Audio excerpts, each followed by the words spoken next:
এইখানকার ভিডিওগুলি দেখা কিছু কিছু মানুষ অনেক অনেক কোয়েরিজ করছিল আমারে যে এই জায়গাটা কোন জায়গা, আর কিছু কিছু মানুষ এত পরিমাণ হিংসে করছে যা বলার বাইরে। চলো আজকে তোমার সাথে শেয়ার করবো যে আমরা এই জায়গাটাতে যাইবার লেগে কতটুকু পরিমাণ কষ্ট করতে লাগছে আর এই জায়গাটা কোন জায়গায়।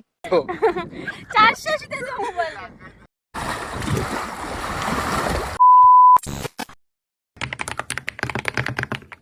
হ্যালো এভরিওয়ান, টাইমটা দেখে বুঝতেই পারতেছো যে কতটুকু পরিমাণ সকালে উঠতে লাগছে। আমরা থেকে তো উঠার কথা কি আর কমু, রাতের বেলা ঘুমাইতেও দেরি হয়েছে। রাতের বেলা টেনশনে ঘুম হয়েছে না, কারণ কোন সময় জানে গাড়ি আয়ে পড়ে, কোন সময় জানে 4:30 বাজে। যখন ঘুমটা একটু চাপছে তখন তো আর ইচ্ছেই করতেছিল না বিছনা থেকে নামবার। খুব কষ্ট করে কিন্তু চোখ দুটারে মেললা সেরা বিছনা থেকে নামলাম। যেহেতু আমরা লোকাল গাড়ি দিয়ে এই ট্রাভেলটা করবো, যার লেগে মনের মধ্যে একটু ভয়ও আসিল, কারণ গাড়িটা যদি একবার ছুটতে যায় দেন তারপরে আর কোনো গাড়ি নাই যায়। তার লেগে খুব কষ্ট করে হইলেও আমরা রেডি হয়ে বাইর হইতে লাগবো। আর এইদিকে তো আমি ড্রেসই বুঝতে পাইতেছিলাম না যে কোনটা পরতাম।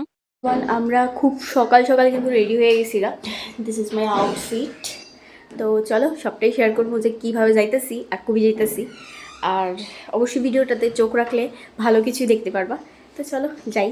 জানো তো, হোটেল থেকে চেক আউট করে বাড়িতে আমরা প্রায় 4:30টার উপরেই বেজে গেছিল। তারই মধ্যে আয়ে পড়ছিল আমাদের গাড়ি, আর এই গাড়ির মধ্যে সবচেয়ে প্রথম কাস্টমারই আসছিলাম আমরা 4 জন। তারপর এই সুন্দর পরিবেশের মাঝখান দিয়ে একটু গান শুনতে শুনতে আমরা আমাদের 4 ঘন্টার জার্নি শুরু করলাম। 4 ঘন্টা জার্নি মানে তো বুঝতেই পারতেছো কতটুকু পরিমাণ ডিস্টেন্স হইব। দেখি তো আমরা খুব সকাল সকালই বাইর হইছি। এত সকাল তো কোনো কিছু খাওয়া দাওয়া কইরা বাইর হইছি না। আমরা থেকে রাস্তা পার কইরা আমরা একটু টিফিন করে নিই। যাই হোক, আমরা আমাদের 4 ঘন্টার সফর উমরাংশু নামক একটি জায়গায় এসে শেষ করলাম। ওইখান থেকে একটা অটো বুক করে আমরা চলে যাচ্ছি উমরাংশু গোল্ডফিল্ডের দিকে। এই জায়গাটার জন্যই তোমাদের সবার এত কোয়ারিজ ছিল। This is the final place. এই সুন্দর জায়গাটার জন্য আমাদের 4 ঘন্টা সফর করে আসতে লাগলো।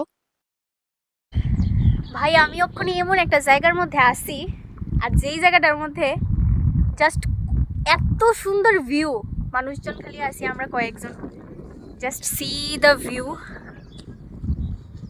চারপাশটা একটু ঘোরাঘুরি করে আমরা ডিসাইড করলাম যে আমরা বোটিং করব। লাইফ জ্যাকেটটা কিন্তু এখানে most important, and I am completely ready. আমার তো এই জলে বলো বেশি উঁচুতে বলো আমার সব জায়গায় খুবই ভয়, কিন্তু তারপরেও অ্যাডভেঞ্চারের নেশায় আমি সাহস করে কিন্তু নেমে গেছি। প্রথম প্রথম তো আমি এত পরিমাণ ভয় পাইছি, সত্যি আমার দেহে প্রাণ আসিল না। তারপরে অবশ্য সবকিছুই ঠিক হয়ে গেছিল। লাইফের যত টেনশন, যত চিন্তা, সব যেন কিছুক্ষণের জন্য একদম গায়েব হয়ে গিয়েছিল। And that time I realized that you can truly be happy with nature, and that enjoying life does not always require luxury or big plans. Sometimes it's about appreciating simple moments, staying present and finding joy in what surrounds you.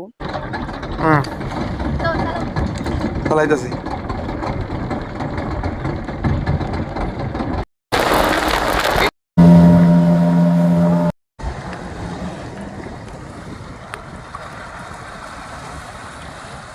চলো আজকের ভিডিওটা আমি এখানেই শেষ করছি। দেখা হচ্ছে নতুন একটা এক্সাইটিং ভিডিও নিয়ে। Bye guys.